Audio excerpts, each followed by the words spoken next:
السلام عليكم. النهاردة هنعمل وصفة جديدة من وصفاتي. هنعمل الجلاش. هنعمله بطريقة سهلة جدا وبسيطة، وهنعمل منه أكتر من وصفة. يا رب تعجبكم. نبدأ على بركة الله. المكونات: كيلو من الدقيق، نص كوباية لبن، مية دافية للعجن، معلقة كبيرة سكر، ومعلقة من الملح، وبيضتين. دي كل المكونات. هضيف المكونات الجافة وأقلبها، وبعدين هضيف البيض.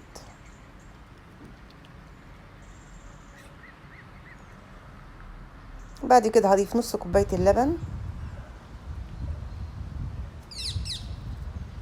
ونبتدي نضيف المية شوية شوية حسب احتياج العجينة.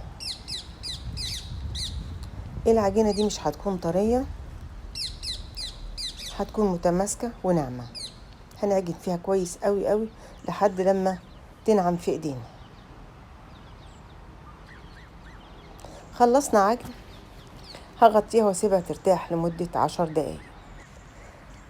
في الوقت ده هروح اعصج اللحمة المفرومة. هشوح اللحمة واضيف عليها بصلاية، ولما تتشوح هضيف التوابل عبارة عن كزبرة وكمون وملح وفلفل وشوية من البابريكا. بعد ما اتشوحت هطفي عليها النار واسيبها تبرد. نرجع للعجينة بتاعتنا بعد ما استريحت. هنقطعها قطعتين، وكل قطعة هنقطعها قطع بحيث تكون قطع متساوية.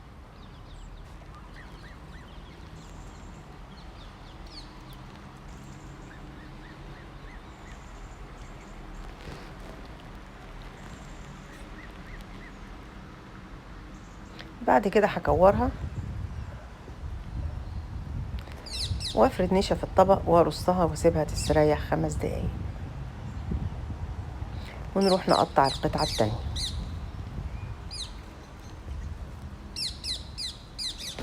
نفس الحكاية برضو هنقطعها قطع متساوية ونكورها، وطبق فيه نشا وهرصها فيه واركنها برضو 5 دقايق تستريح فيهم العجينة.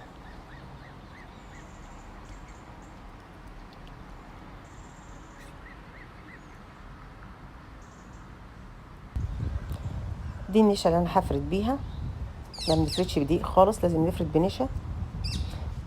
هجيب الطبق الاولاني او العجينة الاولانية لانها دي هتكون استريحت، وابتدي افرد فيها.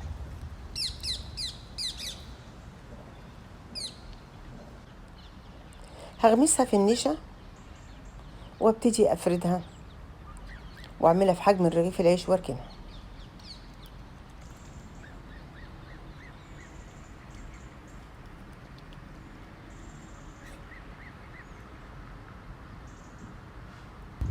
بعد ما فردتهم هحط بينهم نشا وارصهم على بعض، كل 5 6 مع بعض، واركنهم بالشكل ده، وهسيبهم يستريحوا 5 دقايق. العجينة لما بتستريح بتبقى سهلة في الفرد جدا. بعد ما استريحوا هركنهم على جنب، ونبتدي ناخد واحدة قطعة نشتغل فيها. انا حاطة ما بينهم نشا الطبقات. هبتدي افرد،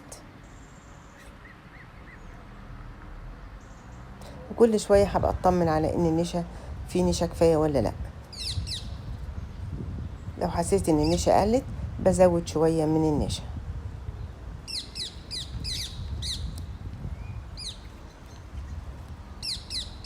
عشان ما يلزقوش في بعض. الناحية التانية كمان.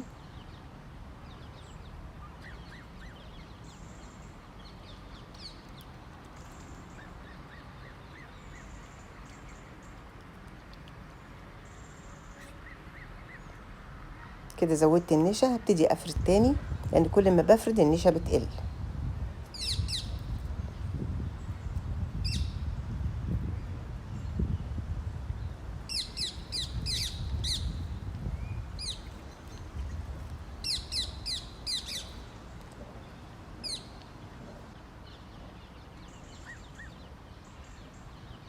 تفردوها مستطيل او مدور حسب نوع الصينية اللي هتشتغلوا فيها. وانا بفردهم عملتهم بشكل مستطيل. بعد كده هقص الزيادات دي مش هنرميها، هنشتغلها وهنحتاجها، هنستغلها في حاجة تانية.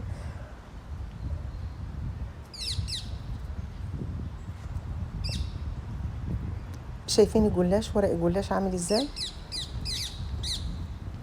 ما شاء الله مورق ومفيش واحدة لازقة في التانية. هجيب ورق الزبدة والف فيها الجلاش لحد ما اجي اشتغل فيه على ما اكمل بقية الكمية اللي معانا. كل كمية اعملها هلفها في ورق زبدة بالشكل ده. دي الزيادات اللي طلعت، انا خدتها قطعتها وحطيت عليها معلقتين من الزبدة وهدخلها الفرن تتحمص. هنبتدي نشتغل في ورق الجلاش. هاخد اول ورقة وافردها في الصينية وادهنها بالزبدة، وابتدي ارص الطبقات بين كل طبقة وطبقة، هدهن دهنة خفيفة من الزبدة.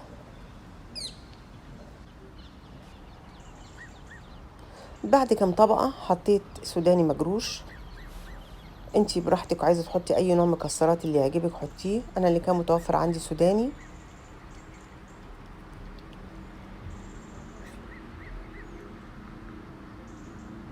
بعد كده هبتدي ارص بقية الطبقات. الورقة اللي تتقطع ما بتترميش، زي الجلاش الجاهز بالظبط، ما بنرميش منه اي حاجة، ده نفس الشيء. خلصنا الصينية رصيناها، اللي فوق الابيض ده زبدة انا حطيتها من فوقيه. هنقطع بقى الصينية حسب ما يعجبكم، مربعات، مثلثات، زي ما يطرق ليكم. انا قطعتها مثلثات صغيرة كده عشان اللي ياخد قطعة تبقى يدوب على مرة واحدة. انا مولعة الفرن يسخن.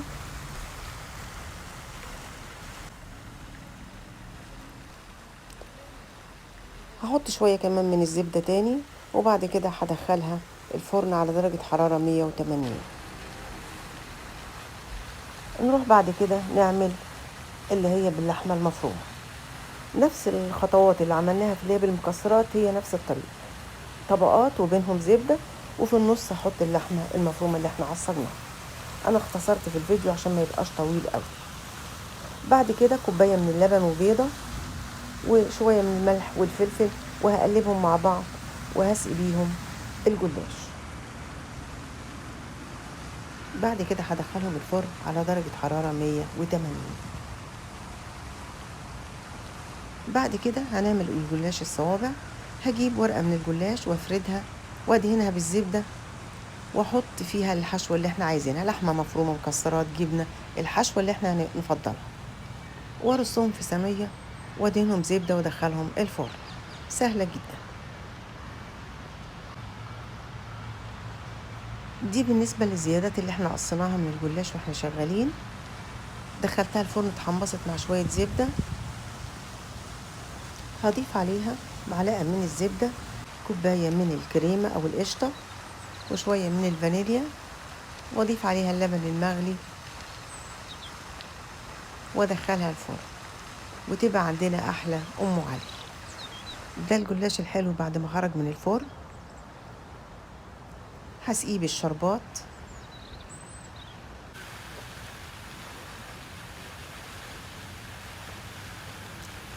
ودي أم علي.